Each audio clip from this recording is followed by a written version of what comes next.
जय भीम। नमो साथियों। एक कहावत है कि सांप को जितना मर्जी दूध पिलाओ लेकिन एक दिन वो आपको ही डसेगा। इस कहावत का अर्थ ये है कि आप किसको खाना खिला रहे हो, किसको दूध पिला रहे हो, उसके बारे में आपको पूरी जानकारी होनी चाहिए। आपको पता होना चाहिए कि उसका नेचर क्या है, उसका स्वभाव क्या है। अगर उसके स्वभाव में क्रोध है, हिंसा है, तो वह क्रोध और वह हिंसा यह नहीं देखेगी कि वह किसको डस रही है। जिसने उसको दूध पिलाया है उसी को डस रही है, या जिसने उसको भूखा मारने का यत्न किया उसको डस रही है। किसी भी प्राणी के भीतर ये क्रोध का, ये हिंसा का ये स्वभाव होगा, ये द्वेष का स्वभाव होगा, तो निश्चित रूप से जो इसका स्वभाव का जो परिणाम होता है वही देखने को मिलेगा। तो इसी कहावत पर आधारित एक घटना आजकल हमें देखने को मिली, जिसमें कि एक ब्राह्मण 12वीं क्लास का छात्र नाम आर्यन मिश्रा, जिसकी हत्या गोरक्षकों ने कर दी। अब गोरक्षकों ने इसकी हत्या क्यों की, इसके पीछे क्या कहानी है, उसके बारे में थोड़ा सा मैं आपको बता देता हूँ। पटेल चौक से दिल्ली आगरा हाईवे के गदपुरी टोल टैक्स के पास करीब 10 किलोमीटर तक पीछा करके 12वीं क्लास के छात्र आर्यन मिश्रा की हत्या कर दी गई। पुलिस सूत्रों का कहना है कि छात्र की हत्या रंजिश में नहीं बल्कि कथित गौरक्षकों ने की थी। आरोपियों को गौ तस्कर की सूचना मिली थी। इस पर उन्होंने छात्र की कार का पीछा करके वारदात को अंजाम दिया। क्राइम ब्रांच ने इस घटना के बाद 4 आरोपियों को अरेस्ट कर लिया है और इनकी पहचान अनिल कौशिक, वरुण, कृष्ण और आदेश के तौर पर की गई है। ये कथित गौरक्षक हैं। चारों को गुरुवार को कोर्ट में पेश करके 2 दिन का रिमांड भी हासिल कर लिया। क्राइम ब्रांच टीम अब इनसे पूछताछ कर रही है। क्राइम ब्रांच के एक अधिकारी ने बताया है कि अनिल कौशिक अपनी संस्था चलाता है। उसने पूछताछ से बताया कि 23 अगस्त की रात को वह वरुण, कृष्ण और आदेश के साथ तस्करों को ढूंढने निकला था। इसी दौरान आर्यन मिश्रा की कार दिखी तो लगा कि उसमें गौ तस्कर है। रुकने का इशारा करने पर कार सवार युवकों ने स्पीड बढ़ा दी। इससे लगा कि वे गौ तस्कर हैं। इस पर वे कार पर गोली चलाने लगे और इससे एक गोली आर्यन मिश्रा की गर्दन में जा लगी। गौरक्षक कार के पास गए और उन्होंने अंदर देखा कि मृतक आर्यन मिश्रा के अलावा कार के अंदर 2 महिलाएं और बैठी हैं, जिनको देखने के बाद वे वहां से भाग खड़े हुए। अब इस घटना का विश्लेषण करने के लिए हमें कुछ तथ्यों की और जानकारी होनी चाहिए। पहला तथ्य ये कि क्या भारत में भारत सरकार ने गौरक्षा के लिए कोई कानून बनाया है। अगर इसकी पड़ताल में जाएं तो भारत सरकार के द्वारा ऐसा कोई कानून देखने को, सुनने को नहीं मिलता है जिसमें कि गौरक्षा करने के लिए भारत सरकार ने आरोपियों को, यानी कि जिन्होंने गौ हत्या की है, उनके लिए किसी सज़ा का प्रावधान किया हो। अब ये जो गौरक्षा का मामला है ये है क्या, तो इसको भी समझना ज़रूरी है। संविधान के आर्टिकल 48 में अनुच्छेद 48 जो है मूल अधिकारों का मामला नहीं है, ये डायरेक्टिव प्रिंसिपल यानी कि राज्य के लिए नीति निर्देशक सिद्धांत हैं कि राज्य को ऐसा करना चाहिए। इस प्रकार के उसमें जो है बातें कही गई हैं। तो उसी में कहा गया है कि राज्य जो है इस बात का प्रयास करेगा। राज्य मतलब देश, यानी कि भारत जो है ऐसा प्रयास करेगा कि जो पशु हैं, पशुओं की जाति है, उनकी रक्षा के लिए, गाय की रक्षा करने के लिए, गाय को बचाने के लिए और गाय के बछड़े को बचाने के लिए वो प्रयास करेगा। ऐसा जो है भारत के संविधान का अनुच्छेद 48 कहता है। ये कानून नहीं है, लेकिन इस बात को निश्चित करने के लिए अगर भारत की सरकार उचित समझे तो इस पर कानून बना सकती है, जिसके लिए कि आज तक भारत की सरकार ने कानून बनाया ही नहीं है।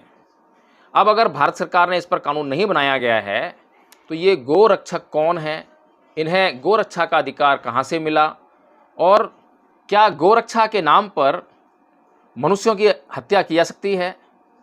क्या मनुष्य की जो जान की कीमत है वो पशुओं की जान की कीमत से बहुत कम है।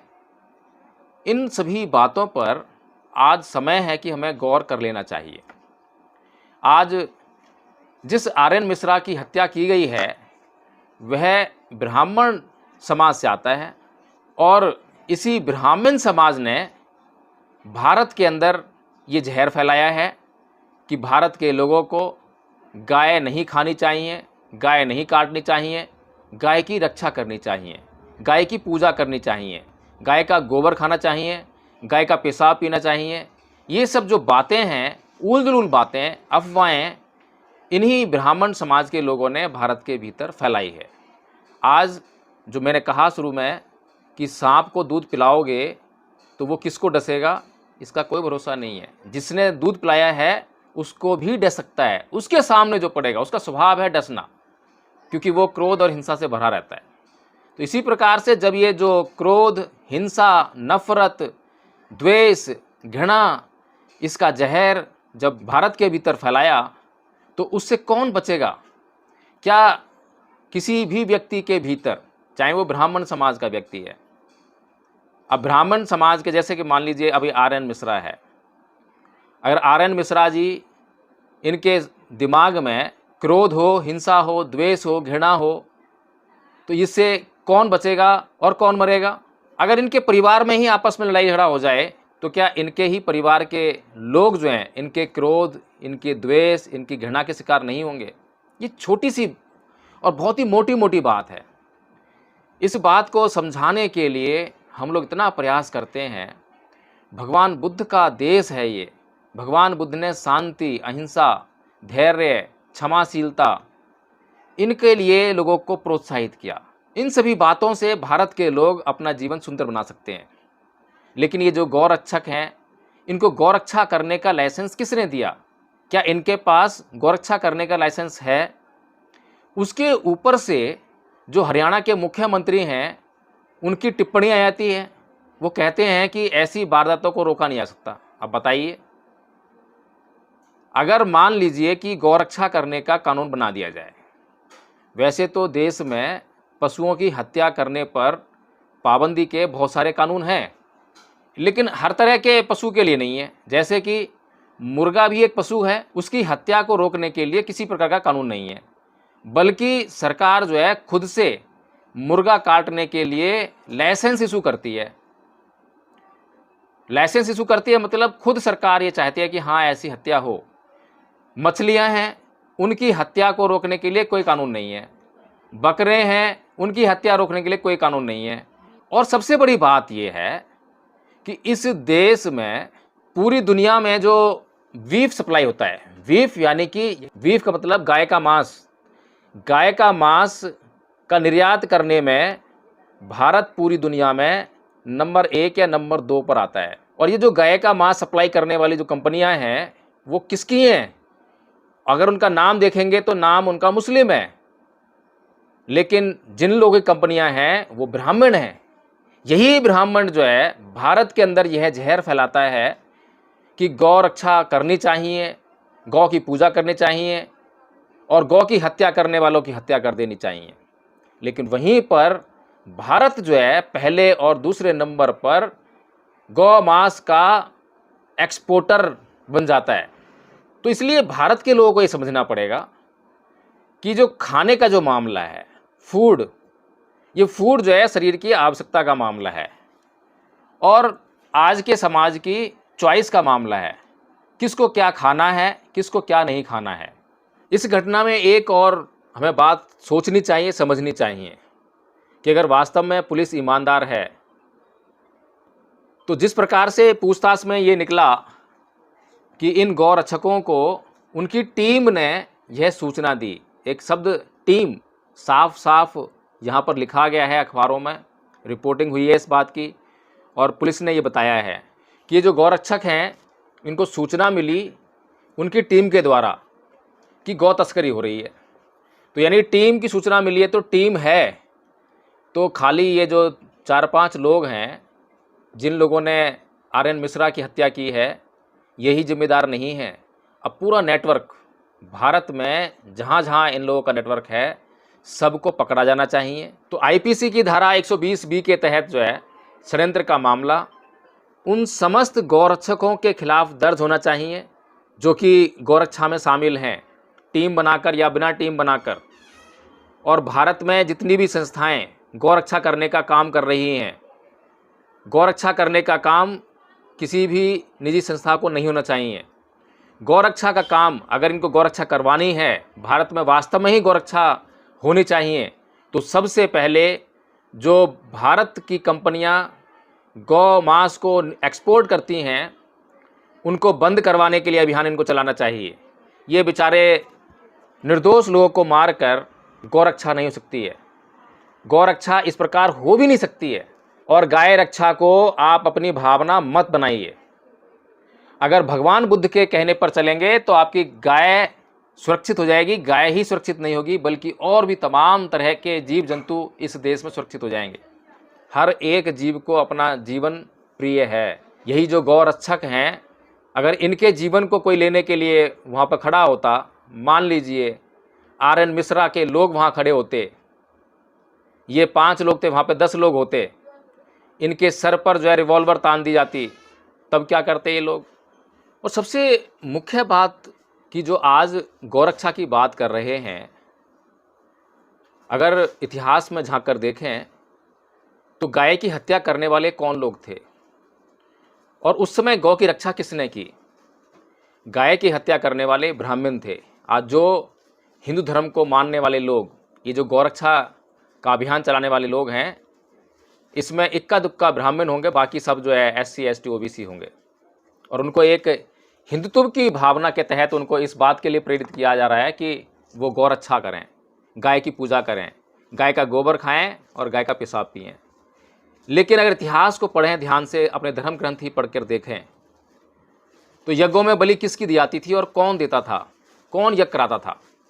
केवल पुरोहित को यज्ञ कराने का अधिकार था और पुरोहित ब्राह्मण हुआ करता था। और उस समय यज्ञों का विरोध करने वाले भगवान बुद्ध थे। भगवान बुद्ध ने यज्ञों का विरोध इसीलिए किया क्योंकि एक तो जो कर्मकांड उसमें होते हैं उनसे कोई लाभ नहीं है, किसी प्रकार का लाभ नहीं है। स्वर्ग की प्राप्ति के लिए यज्ञ किया जा रहा है, स्वर्ग प्राप्त नहीं होता है। सुख की प्राप्ति के लिए किया जाता है, सुख प्राप्त नहीं होता है। संतान की प्राप्ति के लिए किया जाता है, संतान प्राप्त नहीं होती है। यानी कि जिस चीज़ को आप पाना चाहते हैं वो तो उसके तरीके से आएगी। अगर संतान की प्राप्ति चाहते हैं तो संतान जो है जिस तरीके से पैदा होनी है वैसे ही होगी। आप यज्ञ करके कैसे संतान प्राप्त कर सकते हैं, कैसे अपनी मनोवांछित चीज़ों को प्राप्त कर सकते हैं? इसीलिए उस समय यज्ञों में पशुओं की बलि दी जाती थी और यज्ञों में गाय को भी काटा जाता था। ये तथ्य जो है आप हिंदुओं के धर्म ग्रंथों में ही पढ़ सकते हैं। ये मुसलमानों के धर्म ग्रंथ नहीं कहते हैं, ईसाइयों के धर्म ग्रंथ नहीं कहते हैं, बल्कि हिंदुओं के अपने धर्म ग्रंथ कहते हैं कि ब्राह्मण ही यज्ञों में गाय को काट के और उनका मांस खाया करते थे। यज्ञ में जो बलि दी जाती थी, बलि का मतलब यही हुआ करता था कि बलि मतलब किसी पशु की हत्या की जाएगी, फिर उसके बाद जो उसका मांस है उसको खाया जाएगा। फेंकते थोड़ा ना थे, मांस तो खाने की चीज़ थी पहले जो है। आज तो फिर भी कुछ हिंदू जो हैं दिखावे के नाम पर, कभी व्रत के नाम पर कुछ समय के लिए मांस खाना छोड़ देते हैं, जैसे वो बहुत पवित्र हो गए हों। लेकिन भगवान बुद्ध ने मांस खाने या ना खाने को पवित्रता से नहीं जोड़ा। भगवान बुद्ध ने किसी भी प्राणी की हत्या ना करने के लिए एक जीव के भीतर दया और करुणा होनी चाहिए। जिस प्रकार से हमें अपना जीवन प्रिय है उसी प्रकार से प्रत्येक प्राणी को अपना जीवन प्रिय है। इस भावना के तहत जो है भगवान बुद्ध ने यज्ञों का विरोध किया और यज्ञों के बारे में बताया कि जिन उद्देश्यों को लेकर यज्ञ किए जाते हैं उन उद्देश्यों की प्राप्ति यज्ञ और कर्म कांड से नहीं होती है। उन उद्देश्यों की प्राप्ति के लिए कर्म करना पड़ता है, कर्म से ही किसी उद्देश्य की प्राप्ति हो सकती है। तो साथियों, इसलिए आज हमें इस बात का पुरजोर विरोध करना चाहिए। हो सकता है कि आज की जो भारत सरकार है वो हिंदूवादी मानसिकता की हो सकता है कि वो इस प्रकार के कानून बना ले, लेकिन हमें प्रत्येक जीव की रक्षा का प्रयास करना चाहिए, किसी एक पार्टिकुलर जीव के लिए नहीं। हमारे लिए कोई एक जीव पूजनीय नहीं हो सकता है, एक जीव घृणा के योग्य नहीं हो सकता है, एक जीव को हम खाएं और दूसरे जीव को बचाएं, ऐसा नहीं हो सकता है। हमारा जीवन आवश्यकताओं पर चलना चाहिए। जब भी हमें भोजन की आवश्यकता हो तो हमारी भोजन की आवश्यकता के लिए जिस चीज़ की आवश्यकता है उसमें जो शामिल हो सकता है उसको हम अपना लें। और यदि हमें किसी चीज़ की आवश्यकता नहीं है और हमारी चॉइस का मामला है, तो हमारी जो चॉइस हो उसको हमें खाने का पूरा अधिकार होना चाहिए। हमें हमारा संविधान मौलिक अधिकारों के अंतर्गत जीवन जीने की पूरी आज़ादी देता है, जो अनुच्छेद 21 के तहत जो है प्रावधानित की गई है। और इस अधिकार को हमें भारत की सरकार अपने मनमाने तरीके से नहीं छीन सकती है। ये चॉइस का मामला होना चाहिए, हमारी मन की मर्जी का मामला होना चाहिए कि हमें क्या खाना है और क्या नहीं खाना है। हमारी आवश्यकता का मामला होना चाहिए कि क्या खाना चाहिए, क्या नहीं खाना चाहिए। इसको सरकार जो है हमारे ऊपर हमारे मूल अधिकारों का हनन करके हमसे हमारे अधिकार नहीं छीन सकती है। तो साथियों, इसी के साथ मैं अपनी वीडियो समाप्त करूंगा। अगर आपको यह वीडियो पसंद आया हो तो इसको लाइक करें, इसमें कमेंट करें और इसको शेयर करना ना भूलें। इसके साथ ही आप ये बताएं कि क्या वास्तव में भारत के भीतर केवल गाय की हत्या को प्रतिबंधित करने के लिए भारत सरकार को कानून बनाना चाहिए। दूसरा प्रश्न ये है कि क्या गाय की रक्षा करने के लिए इन तथाकथित गौरक्षकों को किसी भी प्रकार का लाइसेंस दिया जा सकता है? क्या इन्हें यह अधिकार है कि किसी भी व्यक्ति की जान ले लें? क्या गाय की हत्या करने के लिए किसी गौ तस्कर या किसी भी व्यक्ति को मृत्यु दंड देने का जो कानून है भारत सरकार बना सकती है, या दुनिया की कोई भी सरकार किसी मनुष्य की जान लेने का कानून बना सकती है? तो साथियों, इन्हीं कुछ सवालों का आप जो है कमेंट में उत्तर दें, और इनके अलावा जो भी सवाल आपके दिमाग में उत्पन्न होते हों उन सवालों को भी आप जो कमेंट बॉक्स में लिख के बताएं। जय भीम, नमो बुद्धाय।